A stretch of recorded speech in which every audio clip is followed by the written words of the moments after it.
Welcome, farming friends. We just want to say thank you. Thank you again. It's been amazing. All the people that have reached out to us. Um, a- and the reason we're not, like, the big question is we want to see more farming videos, and it's been raining. It's been raining Since nonstop. the last time it didn't rain was April 19th, and today is May 6th. So it's been raining nonstop. Actually, the sun just came out this afternoon, so we're hoping that it dries the fields out a little bit so we can get out there. But right now, you just walk and you sink in the mud out there in the fields. And this is the time of year where we don't need to work in the rain. Normally, yeah, we'll be out there, and you'll be out there with us. Yeah. Couple weeks. Once May, what is it, May 20th, I guess we're saying? Yeah, right now we're 19th. shooting to be open May 19th and May 20th. So after that, we have to work in the rain regardless. But right now, when we have the option, we're not going to work outside in the rain. That's why we've been in the greenhouses and inside and trying to do stuff that keeps us drier. And spending time with the family, the kids. Yeah. We have appointments, things with school going on. Tori just came home from college. Anita went to pick her up. That was an all-day affair. And I'm pointing this way because Tori is holding the camera. She's going to be helping us out while she's home because she normally works the farm too. So we added this onto her as if she doesn't have enough to do. But thank you, Tori. You're welcome. Yesterday when she came home, she went right to work. She started answering the phones, helping me edit, getting some stuff done. So talking about answering the phones, and here's our board of everyone who's called or sent Facebook messages or Twitter messages and asked for us to say hello to them or put their name on the board. If your name's not on this board, it might be on a board later in the week. We just have a huge list we're trying to go through and get everybody up there. The other couple questions people have been asking is everyone wants us to do a Q&A, and we are going to do a Q&A. So start sending us your questions. You have to hashtag them Ask McCann's. Tori's going to put it out down in the description today so that you can find it, but it's going to be hashtag Ask McCann's, and that's going to be on Twitter or in the comments below here on YouTube. And the big question that Anita and I both, we're neighbors. I know a lot of you will send me stuff late at night. Hey, what's Anita? I said, well, we're neighbors. We have, and we'll get out there. We'll show you. We have a field in between us. And it's funny because one year it was sunflowers. One year it was the tomato field. It's a lot of strawberries this year and probably squash and part of our parking lot. So she's answering her questions at her house. I have the question at my house. But the big question is, how did you end up farming? And we'll start, this was our grandparents' farm, and us growing up here, the memories that we had, we could talk for days about the memories and things that we did and the fun we had and the work in the farm. And it was our grandfather worked the farm, and it was mostly peaches, a lot of fruit. Tomatoes. We had tomatoes, peppers, and then huge peach orchards when I was little. But a highway went through the middle of the farm, and the peach orchards got wiped out. So then my Uncle Ed, he took over and just did a lot of grain. He did corn and wheat and soybean. And he still did broccoli and had a huge garden besides. Yeah, and he was always, if you were here and you asked to help, he's like, thanks, and he taught us a lot back then, even when we were kids. And even young kids, we worked in the packing house. We would stamp the box, and our kids did make the boxes. same. I used to have to put the boxes together make when boxes, I was little, and sort. In the big tubs, and we would dump all the produce and sort. So we've been here our whole lives. And then in 2001, my grandmother passed away, and Uncle Ed and our dad were. Dad was one big garden on one side, and Uncle Ed was a big garden on the other. And then Uncle Ed did all the green, and Uncle Ed decided he wanted to retire. So we talked to Dad, and either the farm was going to get sold outside of our family or somebody had to take it over. So Nancy decided she was going to move into Uncle Ed and Aunt Sally's house, and that was 2007. I didn't move here till 2007, so Anita was here from 2001. I was here from 2001 to 2006, but I had a job off the farm, and we still did a lot of grain. So in 2007, Nancy bought the house and committed to come live on the farm. So I had a full-time job. I worked 12-hour shifts. I worked in CD manufacturing. We made CDs, DVDs, games, and when I walked in that building, I was in there for 12 hours. It was inside, and the first days there, I was like, I don't know if this is for me, but I I ended up, I stayed, I worked with great people. The people, the money, it was ended up being a great job. Both of my children were born while I worked there. And, you know, we had just moved to the farm, and then I was called to a meeting where they were going to lay off a bunch of people, and I was one of them. I lost my job of 13 years. And he was my neighbor, and we helped each other out. Like when our kids were little, I watched baby Tori and Joey, and she watched Colleen Jesse and Jess, and it's like, what am I going to do? Like this 13 years I was there, and I didn't feel nearly as bad as the people that were in their 50s ready to retire, but Anita said, you know what, we live here, let's get this farm up and running. I had just planted a whole field of pumpkins for no reason. I was like, I'm going to grow pumpkins this year, and I had just planted a field of pumpkins, and I remember I said, sell those pumpkins, that could be your new job. And so you started with the pumpkins that fall, and she cut a corn maze with a pair of loppers by hand, and Anita was doing her job for a full year. You worked at your job. I actually worked in a honey bottling plant. It was still agriculture because I still worked on a farm, but I worked in the office and in the bottling plant of a very large honey factory. The bees were in the back, and we bottled the honey on the inside. It was a lot of fun. Yes, I did get stung. That's everybody's next question. But it wasn't bad. You kind of got used to it. So I worked a whole year there, and Nancy was mainly working here until we got busy enough that I had to eventually quit working for the honey farm and just concentrate on this farm here. Yeah, and one thing we did, we live in a community where there's a lot of farms. And we decided we have to do something different. You just said, let's do something, we're agritourism. Yeah, let's bring people to the farm to see what we have here. So that's when Nancy cut the corn maze, and we said, come pick your own pumpkin. We're not picking it for you. Come pick it yourself. People just seem to really love that, and they really grasped onto that. So for, I guess, 3 years or 4 years, we did the you pick pumpkins and the corn maze, and Nancy's husband built us a wagon that I could hook to the tractor and take people around the farm on a tractor for a wagon ride. And then we talk to people. Which I don't know, we have a hard time with when people say, wow, you ladies are so nice. Like, that's how everybody should treat people. That's how we are. That's just, that's just us. And we do an educational thing. Anita did the wagon rides, and it was kind of like one of our kids, Jess or Tori, they were older. They talked to the kids about the animals. And I talked to the kids, the educational part, like, this is a seed. This is what comes from that seed. And kids from the city, like, they don't even have yards, and they come here, and the amazement to see, that's broccoli, really? Yeah, that is neat. So it's broccoli, and especially cauliflower, because it grows under like a covering of leaves, and you kind of have to peek in, and kids get so excited to see how things grow. And we're blessed, like where we live in, and we'll get you out in the field and show you. We have other family members, aunts and uncles that live Peg lives here. next door to Nancy, and then Uncle Lou and Aunt Bobby live next door to her. And they're there. I mean, if we ever need them for anything, they would sort tomatoes, whatever Aunt we Peg need. has come and sorted tomatoes for us. And they buy from us too, and they're appreciative. I think that we carried the farm on. And Uncle Ed and Aunt Sally, they're not here. They're in West Virginia, but we call them, questions. Hey, what do you think? We're doing this now. So they've been a huge help to us, and not just with farming, but they're family, and they're blessed to have them. And Dad, I mean Pop. You guys met Pop. Mm-hmm. Pop's a Revy. You think I talk low? Like, he's really low talking. So we're going to get him. We're going to talk to him about farming. And we bought a microphone for the GoPro, so hopefully that'll help pick up Pop's voice. Everyone asks, why doesn't Pop ever talk? He a lot of times is talking. You just can't hear him at all. What? You also can't tell because he doesn't open his mouth. Yeah, he's going to a little talker. But like, we start our farming season in February in the greenhouse, and it's just awesome that Pop's out there with us, and the stories that he shares from farming years ago. And Dad actually didn't leave the farm. He's always been here, but he went and got a full-time job because raising children, he needed health insurance. So we're thankful for the life that we have because he did get that great job. For how many years did he work there? 30 years he worked there. Yeah, he just was over 30.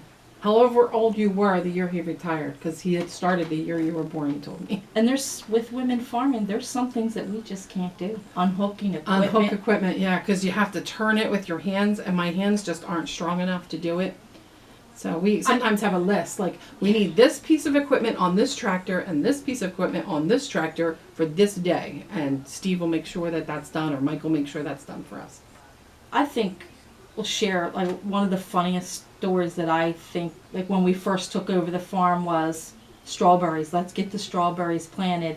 And it was just Anita and I, and like our husbands and kids help us plant, but then we're like, okay, we got weeds. We have to figure this out. And it was just too much to hoe, because we'll show you the strawberries later how they just they'll just expand, everywhere. And we said, well, Dad, remember that big, heavy... Oh my gosh, yeah, I forgot about that thing. It's like a plow, but you can push it. You would be like cultivating the row. And Anita and I were doing that, and we're working in the field, and we're looking around, and there's a truck. Now, when someone's at the farm, you're like, okay, they're going to come here. We didn't recognize the truck. And the guy just kept riding around. Then he went back up to Aunt Peg's house. And then he finally came back, and we were like, what the hell? All right, here he is. He stops. He says, I just talked to your aunt. She told me to come talk to you, but I told her, there's no ladies out there. They're just people working in the fields. And that was us. And that's how we got started. We're like, the question was, like, can we do this? Are we nuts? But... yeah, a little bit. For both of us, and I know for me, at the end of the day, when you're out there and your day seems like it's never going to end. And Pop told me this years ago. I remember he was like, come out, look at this field, and show me the dirt. And I'm like, well, what is this dirt? It's dirt. But, like, it's the dirt that our dad worked in, our grandfather, our aunts and uncles. I'm getting, like, teary-eyed over this. You're such Actually, a dork. even our great-grandparents worked, because when our grandparents first bought the farm, they needed help. So Grandma and Grandpa McGlincy, from what I understand, Grandma McGlincy, I know, came and worked here at the farm to kind of help out our grandparents. So it's like we're touching the soil that we're the third generation, and when our kids are helping, they're the fourth generation touching that soil. So all the water running out of here. We thought we would take you on a little farm tour out back. And Tori's driving. It was up that way, so it's soaking wet up that way. There's Tori. Here I am. She's going to take us on a farm tour. So this is the barn. As kids, Anita's sitting right here, got her in there. As kids, the Peaches would come out of here.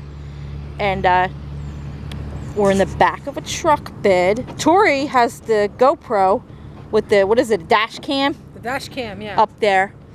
And whenever we would see a truck, like any truck as a kid, we would just go and we would jump on that truck. Maybe Anita could demonstrate. Run, jump, and you pop. And then they would go. Sometimes it wouldn't even be stop or pop. Uncle Ed, whoever was driving that truck, would make sure we were safe. And then we would be sitting. I am not kidding you, like this. It's very illegal nowadays, but we would go on the streets too as kids, just sit on the hump, right? Didn't we? On the hump, yeah. If you sat on the hump. That was the 70s, right? But now we only let our kids do it around the farm. We don't let them go on the road like that. So this is us, like legs hanging down. We both have sneakers on because our feet were soaked. I had to take my boots off. So I never wear sneakers out at the farm. I always wear my boots. Last time I did, I lost mine in the corn. Yeah, so here we go. We're going to go out back and show you what's going on. Oh, hold on, man. You definitely did. Is this a slow drive? Are you kidding me? Slow down, Tor. Stop, Tor. All right, that's a little too fast. Holy moly. Okay. I would say in this part, we got to go to your camera because this is one of my favorite parts of the farm. So if you take a look out there, right in here, we're kind of in a little canopy of trees. I mean, and then this is a swampy kind of area on both sides. So the water and the trees really help to cool it down, because once you get out to that field back there, it's just the field. It's a big open field. The sun is beating down on you. So when you get right here, there's very shady, I mean, as you can kind of see now. So this is a good resting spot, I would say. It is. Let's go.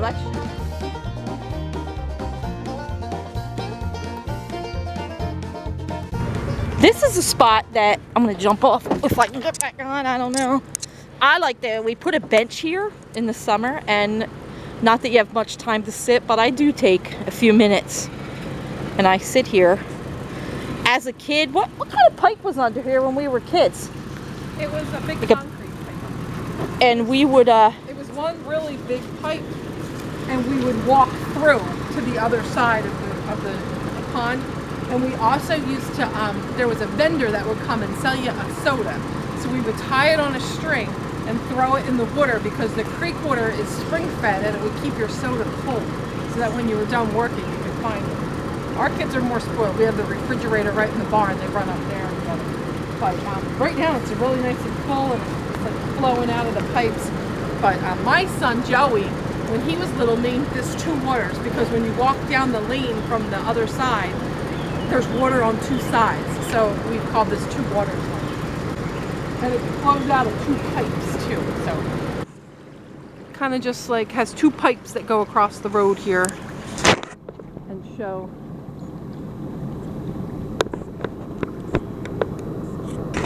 And as kids, the walks in the woods were just awesome. We would walk, well, we would be out here for hours. There was actually a campground. That's like it's a big country block, but Yeah. what Probably a mile. it would take us a long time to get there, and Grandmom just knew, like, we all had each other, that we were safe. I mean, nowadays, you know, we check on the kids every You don't see them every couple half of an minutes. hour. Yeah, you're like, half an hour is way too long, but we would be out here half a day. Yeah. As long as we were back by supper time. And of course, many times we fell in this stream trying to jump over, or Yeah, up there trying to jump across and you slip and you fall in. the cousin, like my cousin Sean, telling me one time, that'll hold you, look, it'll hold you, go ahead, Nance. And off I went, and I sunk down to my Trust Sean. almost your waist in soaking wet. All right, let's jump back in the truck. Where are we going now? We'll check out this other side. Doo-doo-doo. And this just comes from the pond behind the house. I don't know if we did much scenery near the pond, but the pond's beautiful.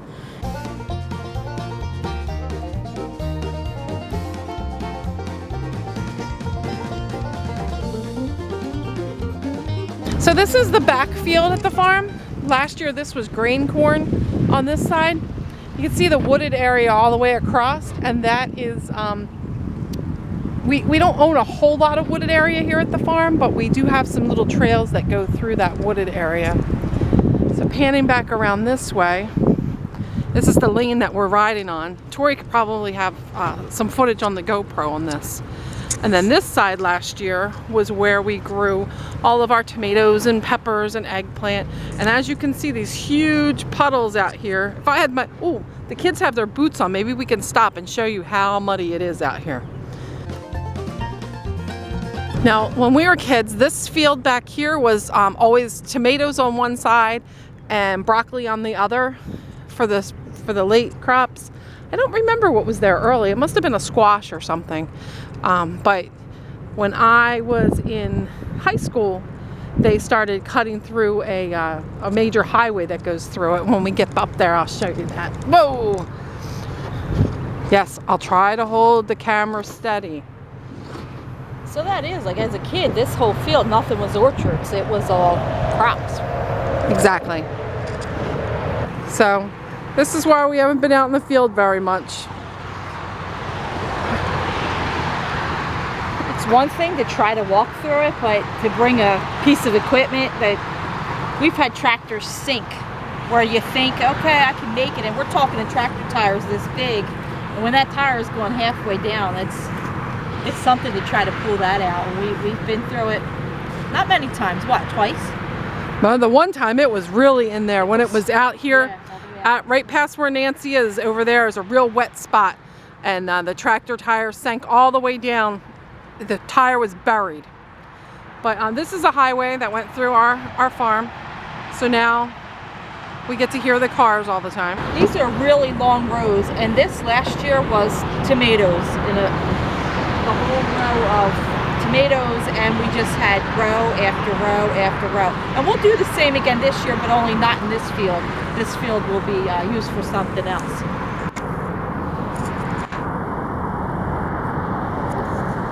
What is that in the sky?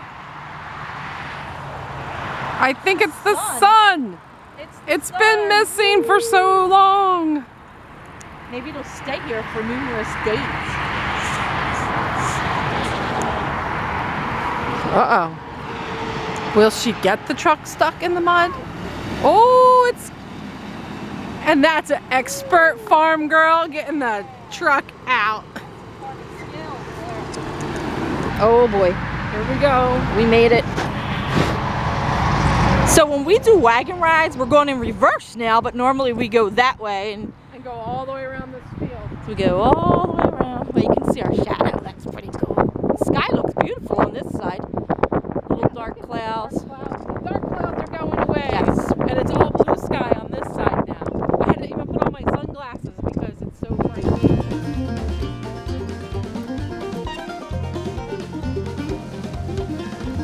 So you can see, like I was saying before, out here it's really, really open. So the sun beats down on you, and you can see right there the opening of that that little spot by two waters. You can really see how shady it is in there right now.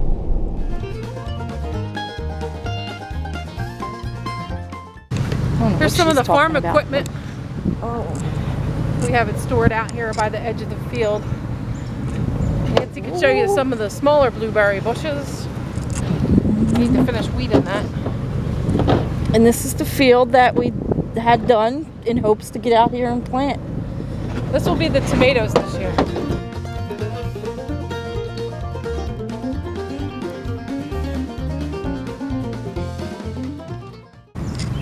This little wooded area stretches between the back fields and the front field.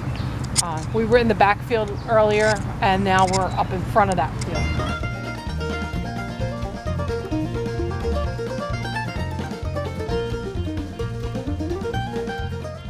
This was one of our cornfields last year, and this will also be our corn maze for this year once we get it all cut up and planted. And then on the other side we'll have our pumpkin patch. And last year, this side was our pumpkin patch, And this year, right now, it's lettuce. which worked out well because they grab their pumpkin, they can go to the stand, visit with the This animals, is the and back side of the farm stand. You can see the back of the greenhouse. this is another pond that early spring, we see tons of turtles out here. And this is the swamp. A lot of kids tell us that they know what a swamp is because they watched Shrek, but they never actually saw it. So this is a swamp. And again, there's usually a lot of turtles out there. I think with all the rain, though, they're hiding inside.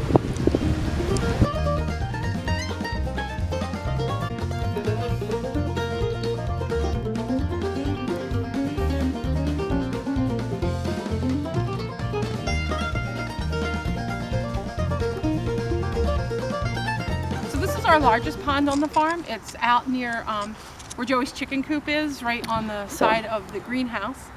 So my boys like to fish in here, and they don't catch a whole lot. There's some pickerel, some bass, and catfish in this pond. So I kind of like that it's really close to the greenhouse because the boys can be right here fishing, and I can kind of keep an eye on them from the greenhouse. So thanks for visiting us here at the farm today.